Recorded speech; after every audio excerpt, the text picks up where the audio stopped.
Do you ever feel overwhelmed by the ever-changing world of technology? Tech It Out can help make some sense of it all. Breaking down geek speak into street speak, technology columnist, author, and TV personality Mark Saltzman covers consumer technology each week for every listener. Mark tackles the latest news, reviews, and how-tos to help you understand what's hot, what's not, and why. Hi, everyone. Happy Thanksgiving long weekend. Hope you're all having a great time. And welcome to Tech It Out, episode number 71. This is a weekly radio program and podcast that's meant to demystify technology, to make some sense of it all in a language you can understand. But if you're a geek like me, you're welcome here as well. We have a great show planned for you this hour. In a moment, we'll touch base with video game host Geoff Keighley about his upcoming Game Awards taking place in early December. Speaking of gaming, Vic Lucas from the Electric Playground TV show will join us to chat about the new Pokémon Let's Go game. We'll also talk with ESET this hour. They'll join us to talk about cybersecurity tips ahead of Cyber Monday, and a lot more on today's Tech It Out. When it comes to video game journalists, hosts, and producers, it doesn't get any bigger than Geoff Keighley. After running a popular online magazine for gaming, the LA-based entrepreneur began hosting national TV shows about video games, then serving as host and executive producer of the Game Trailers TV series, which aired for 11 seasons. Then he started the Game Awards show to celebrate the best in video games. Geoff also started the Game Critics Awards at the annual E3 Expo held every June in LA. He was the co-founder for that, of which I'm privileged to be a judge, by the way, among many others. And so Geoff joins us now on the line, where we caught up with him in San Francisco. Welcome to the show, Geoff. Thanks, Mark. Good to be here. Good to talk to a fellow Canadian. There you go. Now, before we talk about Game Critics Awards, tell us about your role at E3. You hosted a multi-day live-streamed event, quite ambitious but successful. Yeah, the E3 Coliseum. I've been going to every E3 since the beginning in 1995, and a few years ago, E3 decided for the first time to invite fans to the show. And while there are a lot of great places you can go play games on the show floor, sometimes they're long lines, especially with the most popular games. So we created this idea of E3 Coliseum, which is a big 2,000-person venue where a lot of the biggest names in the gaming world can come and talk to game fans. So we had 3 days of talks and conversations. We had big names from the video game industry like Hideo Kojima and Todd Howard, and then also a lot of special guests from the entertainment world who are big fans of games, like the co-creators of Westworld, Jonathan Nolan and Lisa Joy. Jack Black, the actor, was there, Elijah Wood, Joe Russo, the director of Avengers. It was a really fun 3 days to celebrate our love of video games, and I really have so much fun producing it. And it was packed. I remember popping in there the second day when I was able to prime myself off the show floor, covering it as a journalist. But you also live streamed it to those who weren't in LA. You had some streams, I guess, was it Twitch or YouTube Live? And tell us about the numbers that you were able to get from gamers around the world. Yep, yeah, there were over 3 million streams of the show across, it was like 5 or 6 platforms. It was Twitch, YouTube, Twitter, Facebook, Mixer, a bunch of other places. Wow. That's what's fun now, is that E3 can really be brought to people around the world, and I do that also with the YouTube Live at E3 show that we do. It's so exciting to be able to share the magic of E3 with a global audience, and we see, as you see, millions of people around the world who really care about games and want to take part in E3 virtually. Yeah, just to step back for a moment, for those listening who aren't sure what E3 is, it's an electronic entertainment expo, and it takes place every June in LA, and it's a glimpse into the future of the interactive entertainment industry. So these are games that may not come out till 2019, 2020, and so on, where we get the industry to play around with it. We can, write articles like previews and get gamers around the world excited about what's to come and what to save their hard-earned cash for. And on that note, you co-founded Game Critics Awards more than 15 years ago, I want to say. I know I've been involved with the organization. There's, 40 or 50 of us. Tell us about what the Game Critics Awards Judges Group is all about and the purpose of our work at E3. Yeah, you're right. I think you were one of the founding judges almost 2 decades ago for the Game Critics Awards. And we created that group to really define what the best games were at E3. And that's obviously subjective, but, like anything, there are hundreds of games at E3. And for people that aren't able to go to the show, they naturally want to know, hey, which games are the best? Which ones are you most excited about? So the Game Critics Awards is a group now of 50 judges or voting publications around the world. So we have North American publications, and we have folks from the Middle East and China and Australia, in Brazil, voting on their favorite games that they got to play at E3. And every year after the show, everyone goes back home and they fill out this ballot selecting kind of their 5 favorite games in a bunch of these different categories. And then we announce a winner. And it's really a great way, I think, to look at, the whole landscape of E3 and say, hey, these are the titles that really stood out at the show.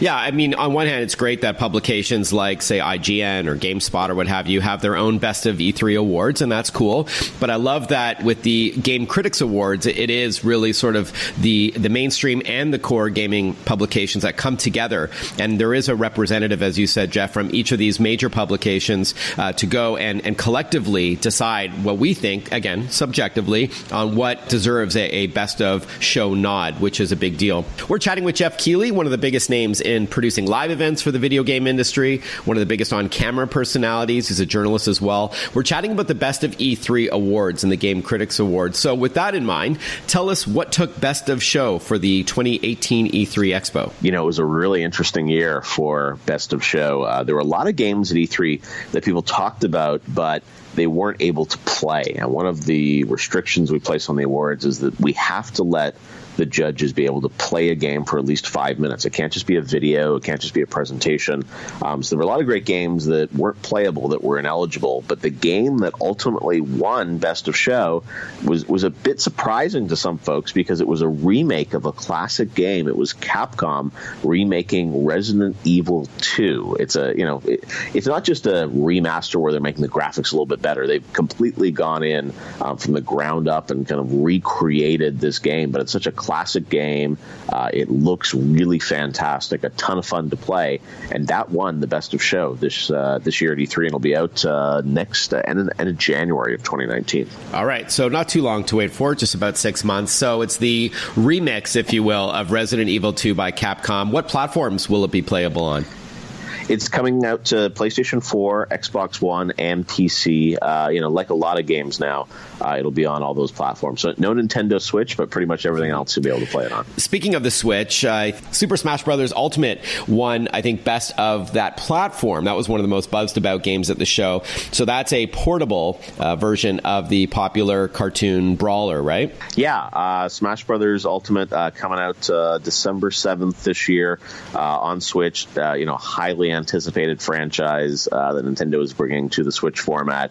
Looked great at E3. It won Best Fighting Game and was nominated for Best of Show. And that was, another great game that was fully playable at E3. Anyone that went to the Nintendo booth got to check it out.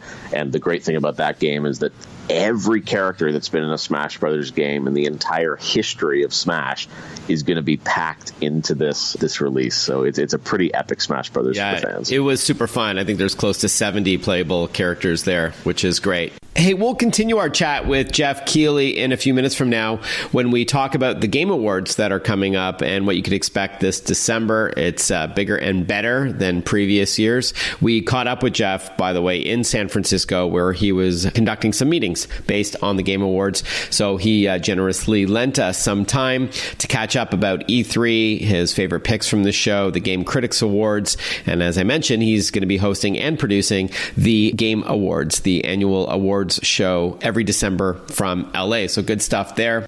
And don't forget, speaking of gaming, this hour we're also going to catch up with Victor Lucas, the host, producer, and creator of the Electric Playground TV series. Very popular, especially now streaming on YouTube on demand. It's EPN, Electric Playground Network TV show. We're going to chat about Pokémon Let's Go, a brand new game from Nintendo that debuted last Friday, a week ago, on the Nintendo Switch, and has a very unique twist to it. There's something unique about Pokémon Let's Go that I think my listeners will like. So we're going to chat with Vic Lucas, but we are going to continue our talk with Geoff Keighley. In a few minutes, we're going to hear all about the Video Game Awards. Later in the program, we're also going to talk about cybersecurity and Cyber Monday. The two go hand in hand. So as you get ready to shop for some great deals on Monday, shopping online, of course, is what Cyber Monday is all about. You want to be safe when you do so. So we're going to catch up with Eva Peric-Lightfoot from ESET, one of my favorite cybersecurity companies, ESET, and she's going to share with us some tips and tricks to staying secure while shopping online. Before we get to all that and continue our chat with Geoff Keighley, I just want to acknowledge my sponsor. Tech It Out is powered by ASUS, creating technology for today and tomorrow's smart life. ASUS, for those in search of incredible. Visit asus.com/US/radio for more info. That's asus.com/US/radio. Check out that site for all of their products. They've got, of course, laptops, desktops, smartphones, smartwatches, graphic cards, and other accessories for PCs, including monitors and mice and keyboards. They have their whole Republic of Gamers, or ROG, line of products for competitive gaming. For those who want more of a powerhouse of a rig, Asus ROG is also all there. So be sure to check out that website, asus.com/US/radio. I hope you're all having a great long weekend, celebrating Thanksgiving with family and friends, and thank you for making Tech It Out a small part of it. If you want to let me know what you think of the show, you want to recommend some upcoming topics or guests, I'm all ears. You can reach me on my website, marksaltzman.com. That's MarkSaltzman.com. Or you can hit me up on Twitter at Mark_Saltzman. We'll be right back with more Tech It Out. You're listening to the Radio America Network. Stay with us. Listen to Tech It Out whenever you want. Find the Tech It Out podcast at iTunes or wherever you get your podcasts.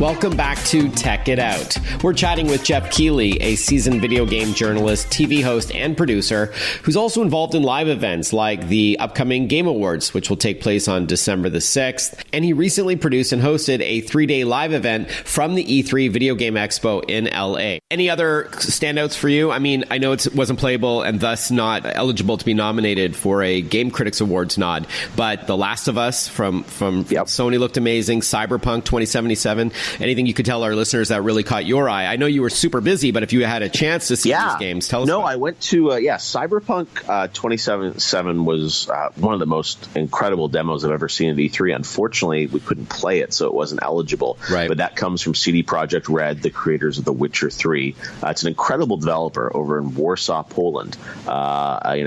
You would not expect one of the best games E3 to come from Warsaw, but it's a really talented team over there, and it's a futuristic role-playing game. It's done in the first-person perspective. Looks just incredible. It's kind of Blade Runner meets GTA meets Tron. It's just an incredibly looking game. So that was by far one of the best. And then other games that got nominated, got a lot of buzz. Marvel's Spider-Man for PlayStation 4 comes from Insomniac Games that created the Ratchet and Clank franchise, and a game on Xbox called Sunset Overdrive. And it's by far the best Spider-Man game that I've played ever, really, and reminds me a lot of what Rocksteady had done with the Batman Arkham series with Warner Brothers, kind of reinvented Batman as a really high-quality action-adventure game. So, Geoff, you're already knee-deep in planning for your upcoming award show in December. Tell us about the next Game Awards. Yes, it's our 5th anniversary of the Game Awards, and this is a passion project of mine to create an award show that celebrates the best games of the year and previews what's coming in the future. This will, as I mentioned, be our 5th show, and the great thing about the Game Awards is that we stream it online for free for everyone, so you don't have to have a cable subscription, you don't have to subscribe to any website. It's available on pretty much every platform out there. You can watch it on all the gaming systems, you can watch it on YouTube and Twitch and Twitter and Facebook. And it's going to be our biggest show yet. It's December 6th from the Microsoft Theater. And we will, of course, celebrate the best games of the year. It's been an amazing year with games like God of War, Red Dead Redemption 2 coming out in October, the phenomenon of Fortnite. So we'll kind of talk about all the big moments in gaming, but also announce some new games like E3 that are coming in the future, and they'll be revealed for the first time at the show. Are you hosting the show, Geoff, or producing it, or both? Yeah, I'll host and produce it. Again, it's I kind of wear many hats, but as I said, it's a passion project of mine, and we always have special guests that join us. Last year, The Rock revealed a new clip of Jumanji. We had Guillermo del Toro there talking about Shape of Water. So we have lots of celebrity guests. Mm-hmm. We have a big orchestra that plays all the music from the best video game scores of the year. So we really try and do it on a very grand scale, because my belief is that video games are the most powerful form of entertainment out there. They're bigger than the movie industry, so we need to have an award show that feels just as big. Amen. Where can we learn more about the Game Awards and the Game Critics Awards? Yeah, they both have websites. You can go to GameCriticsAwards.com or TheGameAwards.com. And if you want more updates on the Game Awards as we get ready for the big show in December, you can follow the Game Awards on Twitter and Instagram for real-time updates. And that's the word, The Game Awards, right? Yep, exactly. Okay, all right. Geoff, thanks so much for your time. Congrats and good luck on the planning of the December show. Thanks, Mark. Talk to you soon. You got it. What's particularly interesting and impressive about Geoff's success is that he's not even 40 years old yet. I mean, he's been doing this for so long. I think he was 14 with his first live gig. If I read that correctly, it was either a TV gig or a live hosting event or both.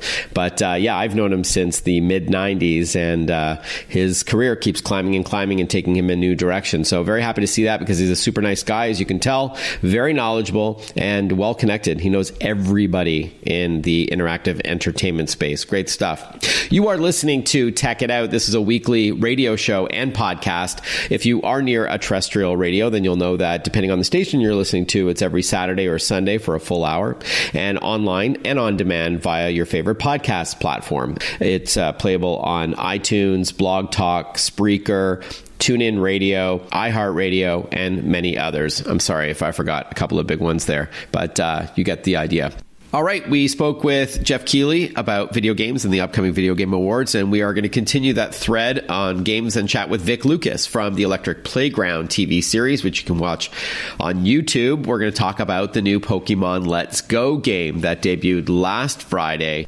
And it has a very unique twist to it, an accessory for the Switch, which is optional, but adds a lot more fun to the game. So when we return on Tech It Out, we are going to chat with Victor Lucas from the Electric Playground, another guy who is young and knows everyone, just like Geoff Keighley.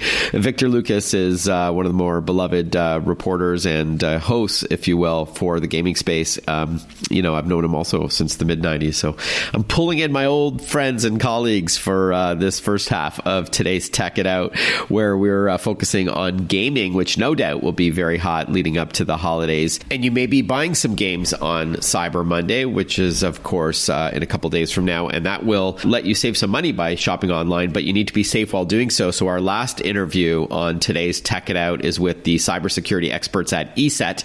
We'll be chatting with Eva Peric-Lightfoot about some do's and don'ts when shopping online. You want to make sure that your information is well protected before you pull out that credit card and shop online. ESET, by the way, has software that not only works with computers, but also smartphones, tablets, and even your smart TV. Yes, as I will ask Eva about this, but yes, you can in fact get malware on an Android-powered smart TV or have your passwords compromised. We'll get to all that later on, but first, Vic Lucas coming up when we return on Tech It Out. We'll be right back. Stay with us. Want to follow Mark? Google him. Mark with a C and Saltzman with a Z.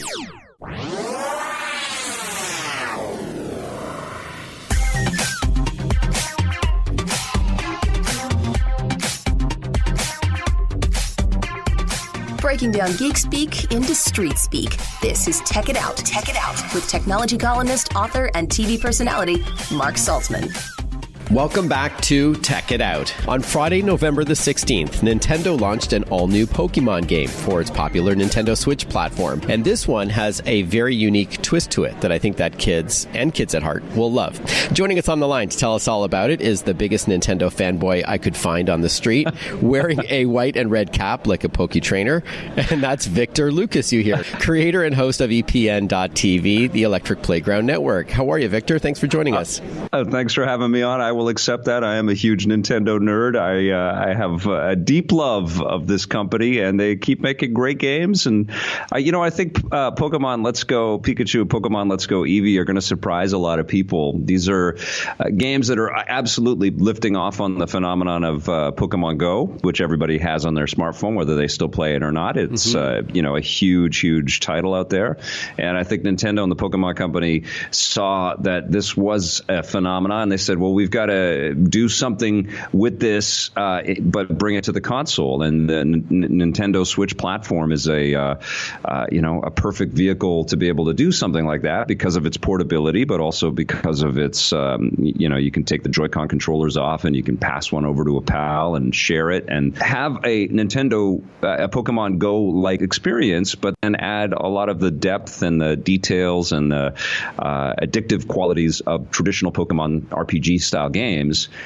And it's a very fun collaborative gameplay that's got a lot more depth than I think people will sort of see about it at first blush. I think you play it and you see, oh my God, you can travel everywhere in the Kanto region, and there's all these different Pokemon creatures to collect, and they're also all beautifully rendered so that they look great whether you're playing Nintendo Switch in tabletop mode or if you plug it into a television. And I think that's the other key thing, is that this is one of the first true Pokemon experiences where you can play it on TV. Really, really slick looking. Yeah, just to bring all the listeners up to speed, what's great about the Nintendo Switch platform is that on one hand it is portable. It's got a built-in battery and you can play in the back seat of the car and have siblings or friends compete one against one another. But when you get home you can dock it, and that dock is connected to your big screen TV, and then you just take off those Joy-Con controllers on each side of the Switch, or you can have another controller altogether. And so yeah, plug it into a big screen TV just like any other console lets you do. So pretty cool. So just to clarify, Vic, so Pokemon Let's Go is not played on a phone like Pokemon Go is. It's played on the Nintendo Switch,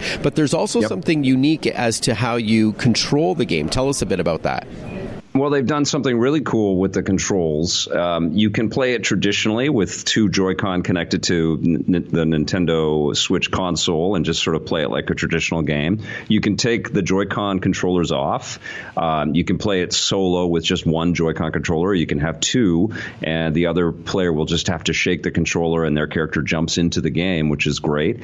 But they've also introduced a Pokeball Plus accessory, which is shaped just like one of the Pokeballs that you would capture a Pokemon in, and they put a little controller stick on top of it so you can maneuver around the Kanto region using the Pokeball Plus. And then when you come up to a Pokemon that you're going to catch, you simulate throwing the Pokeball Plus, and the animation appears on screen, and you can collect it in there. And then you feel sort of the force feedback of the Pokemon inside of the ball, and the light in the center lights up, and you can have this tactile experience. And I can tell you, I've been playing this game in every conceivable fashion. I've wanted to kind of test it out on the road, and I've been traveling, and I've played cooperatively with my daughter and with friends, and I've also played a lot with the Pokeball Plus, and by far it is the way that I enjoy playing this game the most, because it really becomes this other level of immersion and fun. And that's what's been surprising for me too, is that this is just a super accessible but super deep and super fun experience. It's not just for the Pokemon hardcores, and it's not just for the people that are addicted to Pokemon Go. I think Nintendo and the Pokemon Company have done a really good job at sort of hitting that middle point, and they've made a really great game that kind of celebrates all of it, all of the forms of Pokemon, and the fact that you can now also plug it into your television set and see it in blown up glory like that is pretty wonderful as well. And it was that Pokeball that I was hinting at in my introduction when I said it has a unique twist to it. So when I I saw the game back in June at the E3 Expo in Los Angeles, I thought that was so clever that it does look and feel like a little red and white Pokeball that a trainer would throw in the game and catch a Pokemon character or creature. And I love that tactile feedback, as you called it. So like when you do catch, and you don't always catch them, by the way, they can get away. But when you do catch a Pokemon, it does slightly vibrate in your hand and it lights up. And I think you even hear like the voice inside of the ball. Is that right? You do. You do. Yeah. And all of it felt like, okay, well, they're just trying to kind of catch up with the Pokemon Go craze, and they're just making that for Nintendo Switch. And it's way more than that. That's what's been surprising. Like, it really feels like a perfect hybrid. That emotional attachment that you have to the Pokemon characters, partially because they're rendered so beautifully in the game. We don't normally have animation like this when we're playing on a 3DS or Nintendo DS. Not to take anything away from the Pokemon experiences there, because they're, I think, a little bit more granular, and you're kind of leveling up every single Pokemon character that you catch individually, and they're a little bit more stat-based. And this one isn't really about that, but the emotional hooks of why you want to play Pokemon are all really embedded in there. There's lots of, talking with the characters and lots to explore. There's secrets everywhere. There's great side quests, and it's fun. It's really fun. We'll continue our chat with Victor Lucas from the Electric Playground, EPN TV, which you can watch on YouTube. We'll continue our chat about the Pokemon Let's Go game that debuted a week ago, doing really well for the Nintendo Switch. And we'll talk more specifically about the accessory that is optional, but really fun, the Pokeball that is used to control the game. But first, on this special Thanksgiving long weekend edition of Tech It Out, I do want to acknowledge my awesome sponsor, ASUS.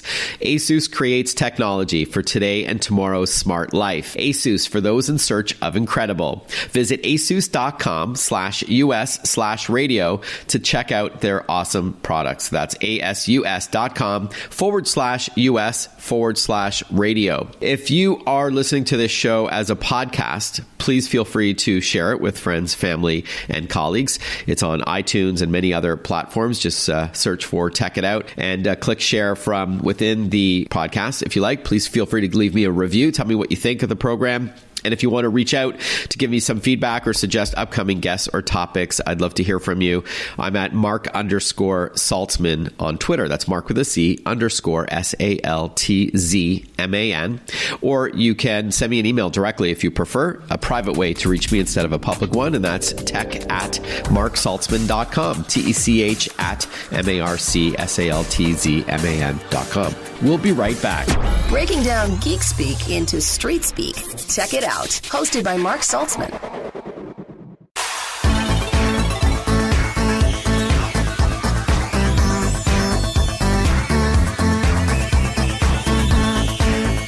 Welcome back to Tech It Out. We're chatting with the one and only Victor Lucas, host of the Electric Playground TV series. You can watch on YouTube. We're chatting about the new Pokemon Let's Go game for the Nintendo Switch. Before the break, Vic, we were talking about the Pokeball, this optional accessory, this small little Pokemon-like ball that you hold in your hand. It has a little analog stick on top, and that's being used to control the game, and you actually simulate throwing to catch the Pokemon. I thought it was very clever. It didn't seem gimmicky because, to me, it's all about the immersion. It's all about that suspension of disbelief, and it blurs the lines between the physical and the digital. So I thought it was clever for Nintendo to have this inexpensive but optional accessory, the Pokeball, which works with the game. And as you said, you don't need to use it, but I thought it was very smart for fans of the game to really feel like they're throwing a ball. And I laughed when I tried it in the summer because just like the Nintendo Wii had a wrist strap so you didn't accidentally throw the controller through the TV, the Pokeball also has a wrist strap just for safety, of course. Leave it to Nintendo to wrap everybody in bubble wrap.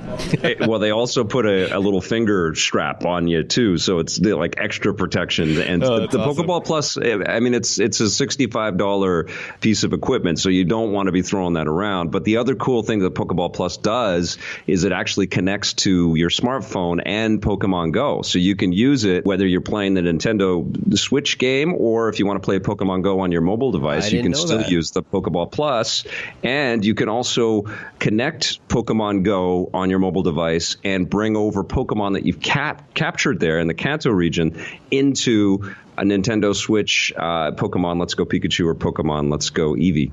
That is really cool. I didn't know that. So yeah, I mean they're really it's a really ambitious title with lots of great little clever hooks in there that I think is going to appeal to a lot of people. And on that note, before we wrap up, Vic, talk to us about the larger Pokemon phenomenon. It's been around for a couple of decades. Why do you think it's resonated with so many for so long? Well, I think at its heart, you get addicted to collecting all of these different characters, and the characters have been imbued with these, great renderings and great designs, like physical designs, and the art has always been super cute and super accessible. And there's been all kinds of, merchandise tied around them, toys and plushies and cards and all kinds of great ways in. But when you play the games, you also really get to understand the nuts and bolts and the minutia and the strategies that are involved, the deep strategies that are involved with collecting the right Pokemon, taking the right Pokemon into battles, leveling them up in the correct ways and watching them evolve. So they're super accessible on the outside, and then they're super deep. And the stories have taken place in all kinds of different areas with different characters, and they've shaken up the formulas a little bit as they've brought different versions of Pokemon out throughout the ages. But of course, we've never really had a console RPG type of experience like we're getting out of Pokemon Let's Go Pikachu and Pokemon Let's Go Eevee. So this is kind of a brand new wave, and then of course they're going to do a new Pokemon Switch game next year as well too. So it's like new days for the Pokemon universe, including a live action Pikachu movie. Yeah, and it's funny, very polarizing online though. On social media, people either are creeped out by it or they love it. I thought it was great. The Detective Pikachu trailer you're talking about? Yeah. That's it. Ryan Reynolds. It's funny that trailer comes. I mean, I'm sure that this was carefully thought out and planned. That Detective Pikachu trailer came out just as Let's Go Pikachu and Let's Go Eevee were coming out. But it's funny. The Pokemon are all over social media for a bunch of different reasons. But I was super entertained by that trailer. I can't wait for that movie. All right, Vic. And what's new with you? Let's wrap up on that. Where can we see your youthful smile these days? Oh, thanks, pal. I'm making a lot of content on our YouTube channel. That's kind of the hub for where our material is, but it's all collected on our website at epn.tv. And recently did a Cineplex spot. I think that people are going to be able to see like a mini EP segment talking about Pokemon Let's Go Pikachu and Pokemon Let's Go Eevee. And that's playing before some cinema screens out there. I've also partnered with another website called The Escapist, and we're launching a new show called Recon. And there's lots of cool things in the works. We're just busy making content, and we had 25 seasons of television content that we very proud of and did. But it's been interesting to kind of shift and constantly change and morph and reach people in lots of cool and exciting new ways. And we've had a really phenomenal year, and I'm excited to see where 2019 takes EP. Awesome. I've said it before and I'll say it again. You are the hardest working man in the interactive entertainment industry. Congrats on all your successes, Victor. It's been a pleasure chatting with you. Thanks for having me on, Mark. Great to hear from you. Thanks, brother. All right, let's shift gears now and talk about cybersecurity and Cyber Monday. While this show tends to focus on all the positive things that technology brings to the table, making life easier and more convenient and faster and maybe saving you money, it's hard to ignore some of the downsides to our increasing reliance on technology. And one big one are these cybersecurity concerns that we read about every day. And with Cyber Monday and holiday shopping around the corner, who better to invite onto the show cybersecurity experts ESET. Joining us is Eva Perick-Lightfoot. She is the country manager for ESET Canada. Welcome to the show, Eva. Thanks, Mark. Thanks for having me. Sure thing. Now, before we talk about tips to staying safe online during the shopping season, first tell us a bit about ESET. Sure. ESET makes security products that protect individuals and businesses from cybercrime and hackers. We're a global company recognized by independent testing organizations for our high detection rates, yet low system demands. Okay. And just going back to something you said earlier, you're known for high detection rate. So not a lot gets through ESET. It detects anything suspicious trying to get into your device. But at the same time, running very quietly in the background, it doesn't impact performance, which is important to many where, you don't want to know that you're running software 24/7. You just want it to work without it taking any hit on the system. We'll continue our chat with ESET when we return. Stay with us. Follow Mark Saltzman on Facebook, on Twitter, on Instagram. Listen to Check It Out whenever you want.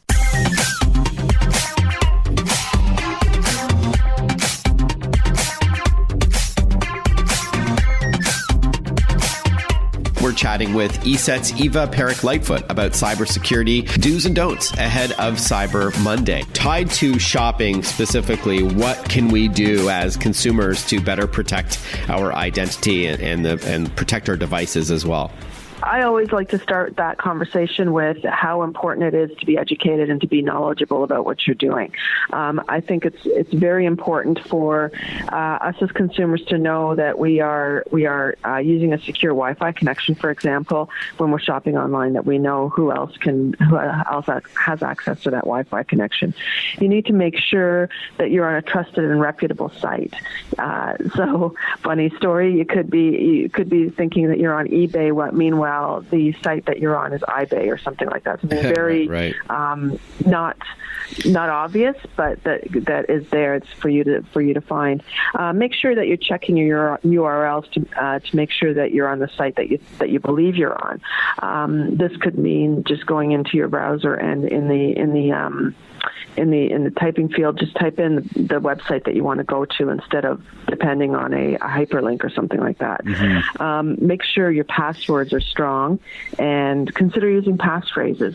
If you do this, and don't reuse your passwords, make sure that they're unique to whatever site that you're using them for, so that it makes it more difficult for somebody to compromise your data and your information. I think those are some of the key ones.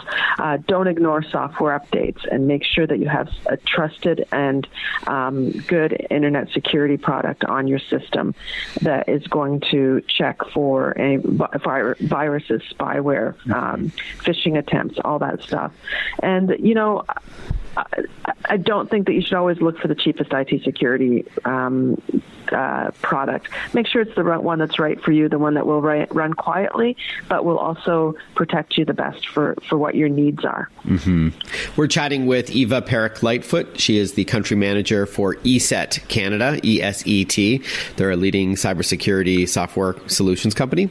So you've given us 5 really good tips to online shopping. One is to make sure you're on a secure Wi-Fi connection. You don't want to do this on a public Wi-Fi hotspot, for example, where other people may be on it at the same time.